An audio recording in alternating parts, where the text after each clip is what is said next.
मी गेले होते वाडीत आणि तिकडेच ना संध्याकाळचीच इथे बाळूमामांची पालखी आली होती.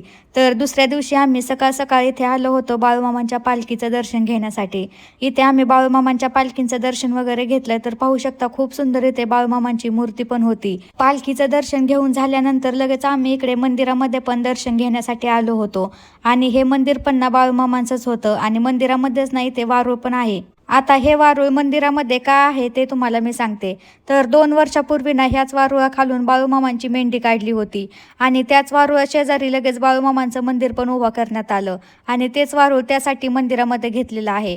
तर आमचं दर्शन वगैरे झाल्यानंतर लगेच इकडे आम्ही बाळूमामांचा प्रसाद घेण्यासाठी आलो होतो. प्रसादामध्ये सांबर भात आणि लापशी होती. तर इकडे आम्ही प्रसाद वगैरे घेतला आणि ही बाळूमामांची पालखी ना जवळपास 3 वर्ष झालं येत आहे आणि हे 3रं वर्ष आहे. तर इकडे ना काही वस्तू विकण्यासाठी आल्या होत्या, म्हणजे की हातात बांधण्यासाठी दोरा, त्यानंतर किचन, बाळूमामांची मूर्ती, घोंगडी अशा बऱ्याच काही वस्तू ना इथे विकण्यासाठी आल्या होत्या आणि त्याच ना इथे मी पाहत होते. तर इकडे ना मला किचन खूप छान आवडलं होतं, जे की किचन हे बाळूमामांचं होतं.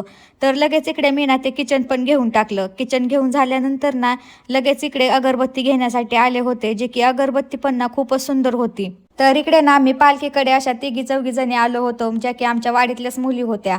त्यानंतर मी निघाले होते घरी. तर जाता जाताच ना इथे रोडच्या साईडला बाळूमामांची मेंढी चरत होती. तर इथे ना काहीच मेंढ्या होत्या आणि काही मेंढ्या ना पुढच्या गावी गेल्या होत्या, म्हणजे की आजची बाळूमामांची पालखी ही पुढच्या गावी जाणार होती. तर बघू शकता तिथून ना मी ही अगरबत्ती आणि असं काही हे किचन घेतलं होतं, जे की ना मला गाडीच्या चावीला हे किचन लावायचं होतं. घरी आल्यानंतर लगेच इकडे बटाट्याच्या चिप्सच्या तयारीला लागले होते. तसं तर ना सकाळीच ह्याचे चिप्स पाडले होते आणि आल्यानंतर ना हे शिजत घातले होते.